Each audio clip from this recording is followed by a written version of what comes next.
Have you ever stopped to realize that your most intimate decisions are not really yours? That purchase you made yesterday, apparently on impulse, the political opinion you defend with such conviction, the movie you chose to watch on Netflix, even the person you fell in love with. There's a disturbing possibility that none of these choices were genuinely yours. And the most frightening part is that you didn't even notice you were being directed.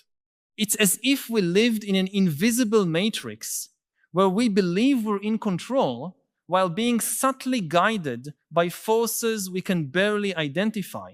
This is not a conspiracy theory. This is the reality of power in the 21st century, where those who control no longer need armies or parliaments. They just need your attention. And once they have your attention, they have something much more valuable than your vote or your obedience. They have your mind. For millennia, power functioned in a relatively simple and brutal way. Kings built castles, generals commanded legions, emperors dominated territories. Control was physical, geographical, visible. If you wanted to govern, you needed to conquer cities, occupy palaces, sit on thrones. Power had a fixed address and a known face. Napoleon couldn't influence a peasant in Russia without first marching his armies there. Hitler had to invade entire countries to impose his will. Stalin built a massive state apparatus to watch and control every Soviet citizen. Even the great public opinion manipulators of the 20th century, like Edward Bernays, depended on newspapers, radios, and televisions that were still controlled by few and consumed by many at specific times. But something changed fundamentally in the last 2 decades. Power became dematerialized. It became invisible, ubiquitous, subtle. You no longer need to occupy the presidential palace to govern a country. You just need to occupy the minds of its inhabitants. And this occupation doesn't happen through soldiers marching in the streets or propagandists shouting in public squares. It happens through algorithms whispering in our ears while we scroll infinitely through personalized feeds, absorbing information that seems casual but was carefully selected to shape our thoughts, desires, and behaviors. Consider for a moment what really happens when you open your smartphone in the morning. Before you even brush your teeth, you've already been exposed to dozens of pieces of information chosen specifically for you by artificial intelligence systems that know your mental patterns better than you do yourself. These pieces of information are not neutral.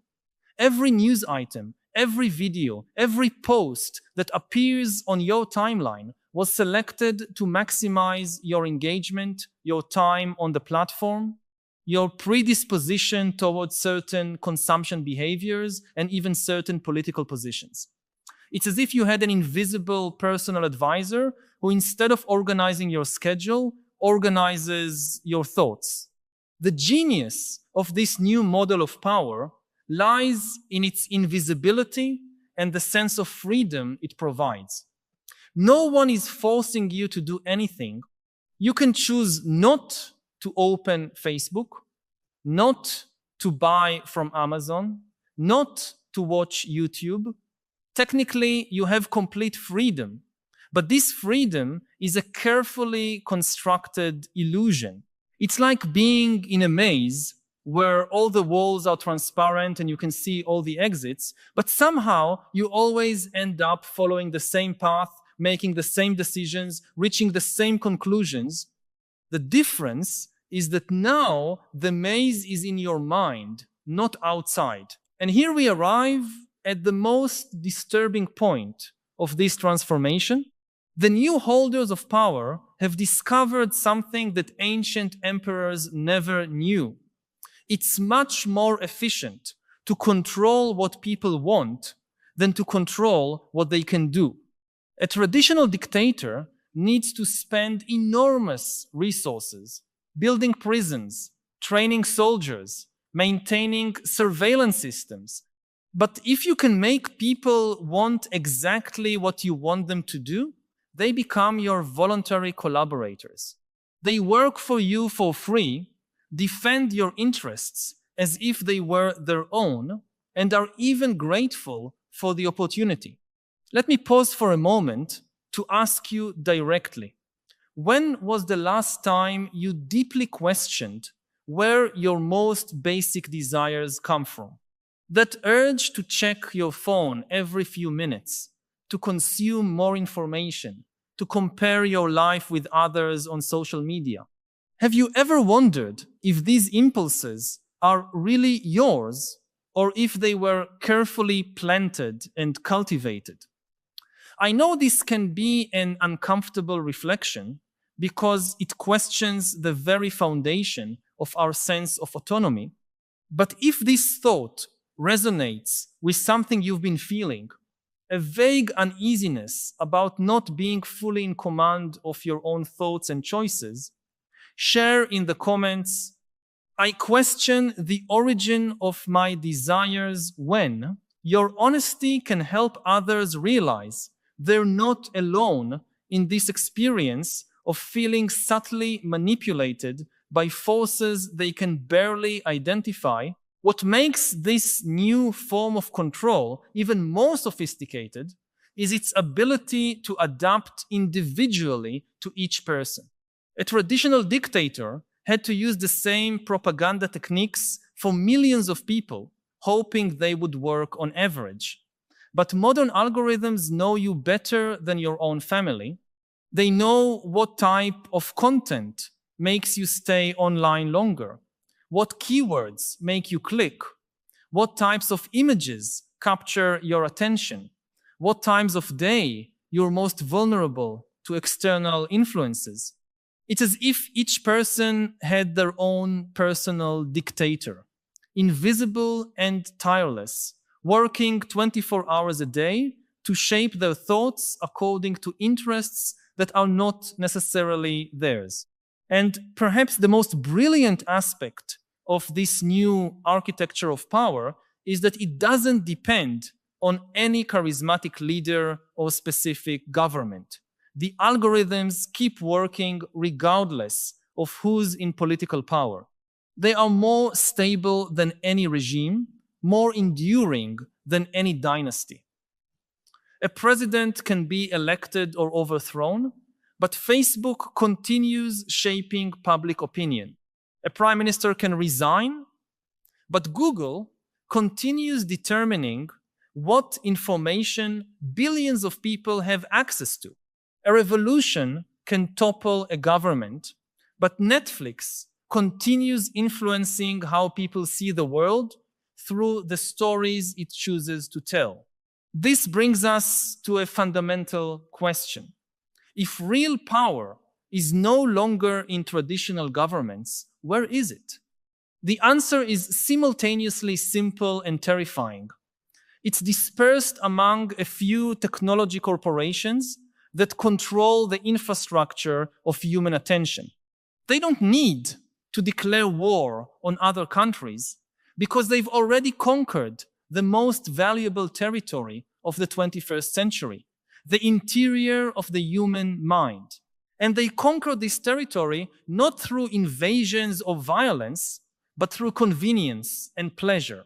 They offered tools so useful, entertainment so addictive, social connections so satisfying, that we voluntarily handed over our attention, our data, our mental privacy. But here lies a fascinating paradox. The more connected we become through this technology, the more isolated we become from our own inner experience. We spend so much time consuming content produced by others, reacting to external stimuli, seeking validation on digital platforms, that we lose contact with our own genuine thoughts, feelings, and intuitions. It's as if we outsourced our inner life to algorithms that tell us what to think, feel, and desire. And we do this voluntarily because it seems easier, more efficient, less anguishing than facing the silence and complexity of our own mind. This outsourcing of inner life has profound consequences we're only beginning to understand. When we delegate our decisions to automated systems, when we allow algorithms to determine what information we receive, what products we buy, even who we date through dating apps, we're essentially abdicating our humanity. Not in the dramatic and apocalyptic sense, but in the more subtle and perhaps more dangerous sense, we're stopping exercising our muscles of discernment, reflection, and conscious choice. It's as if we were gradually atrophying our capacity for internal self-governance. Just as our physical muscles weaken when we stop using them, our capacity for focused attention, deep reflection, and autonomous decision-making deteriorates when we constantly delegate these functions to external systems. And what's most concerning is that this atrophy is not just individual, but collective. An entire generation is growing up without fully developing these fundamental capacities of human consciousness. But perhaps the most insidious aspect of this new reality is how it presents itself as evolution and progress. We are constantly bombarded with narratives about how technology is making us smarter, more informed, more connected. And in many ways, this is true. We have access to more information than any previous generation. We can communicate instantly with people around the world. We have incredibly powerful tools in the palm of our hand. But at the same time, paradoxically, we're becoming less capable of using our own intelligence independently. It's as if we had developed mental prostheses so sophisticated that our natural mental muscles began to atrophy. We can no longer navigate without GPS, calculate without a calculator, remember phone numbers without an electronic address book, and more subtly, we can no longer form opinions without consulting news feeds, make decisions without seeking online validation, or simply be alone with our thoughts without seeking constant external stimulation. This brings us to a crucial question. If we recognize that our attention and our capacity for reflection are being subtly manipulated and colonized, what can we do about it? The first answer many people consider is simply to disconnect, abandon digital platforms, return to a simpler lifestyle. And while periods of disconnection are extremely valuable, total disconnection is not a realistic solution for most people in the modern world. Nor would it necessarily be desirable, since these technologies also bring real benefits and genuine opportunities for connection and learning. The real solution, I believe, lies in developing a new form of literacy, attention literacy. Just as we learn to read and write, to navigate the world of written words, we need to learn to consciously manage our attention to navigate the digital world. This means developing the capacity to perceive when our attention is being captured, understand the mechanisms by which this happens, and cultivate the ability to direct our attention intentionally instead of simply reacting to the stimuli presented to us. This new literacy is not just an individual skill, but an urgent democratic necessity. If an entire population is having their thoughts and desires shaped by algorithms controlled by a few corporations, then the very foundation of democracy, which depends on citizens capable of independent reflection and conscious choice, is at risk. We cannot have a truly democratic society if its members are not capable of autonomous thinking. And here we find a fascinating historical irony. In many ways, we are returning to a pre-modern form of social organization where the vast majority of people simply accept and follow the narratives and guidelines presented to them by a small elite. The difference is that in the medieval world, this elite were kings and priests who at least had faces and could be held accountable for their actions. Today, our ruling elite are faceless algorithms created by corporations that operate in almost total opacity. But perhaps the most profound change that this new form of power represents is in the very nature of truth and knowledge. In the pre-digital world, although there was propaganda and manipulation, there was still a certain shared objectivity about the basic facts of reality. Now, we live in completely different informational universes, shaped by the algorithms that determine what information each person receives. Two people can live in the same city, speak the same language, but inhabit completely different realities constructed by the personalized feeds they consume.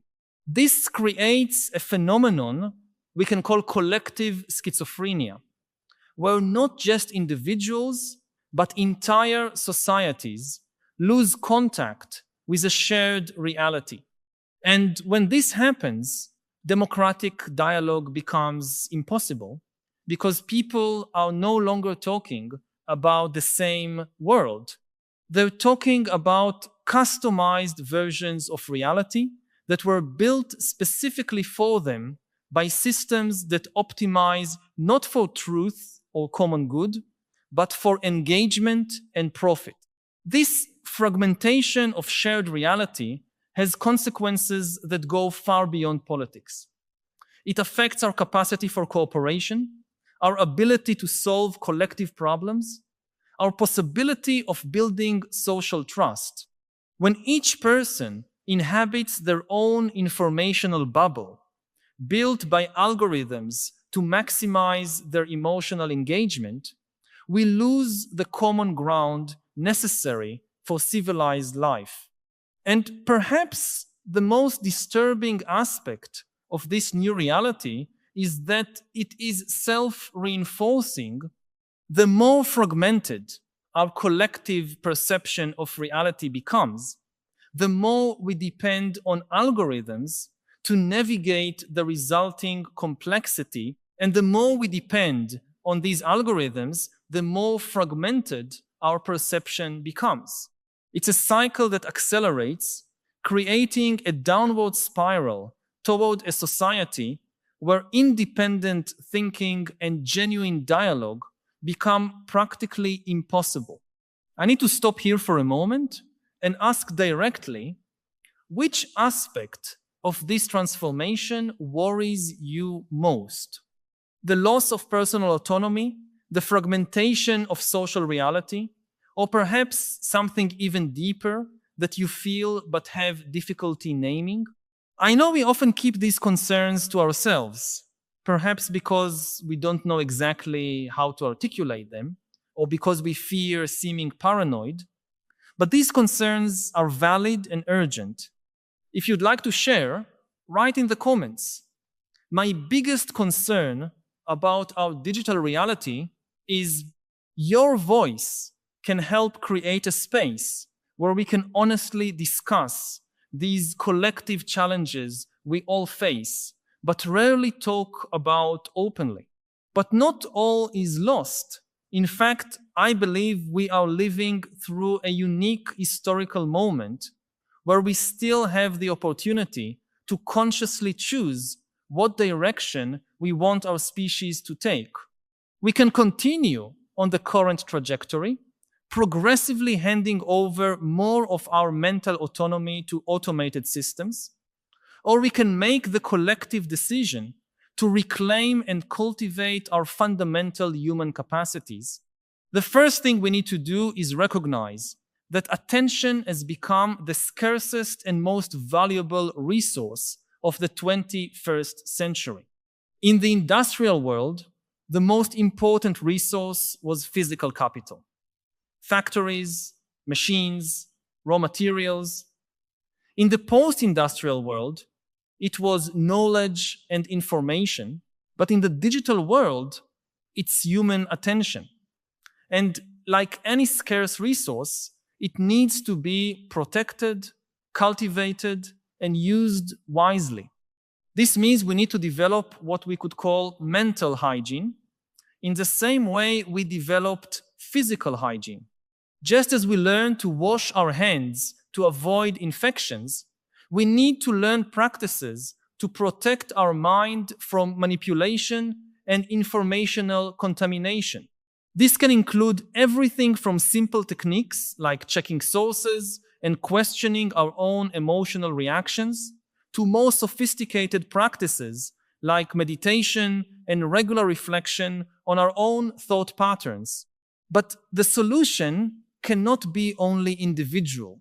We also need structural changes in how our society organizes the flow of information and attention.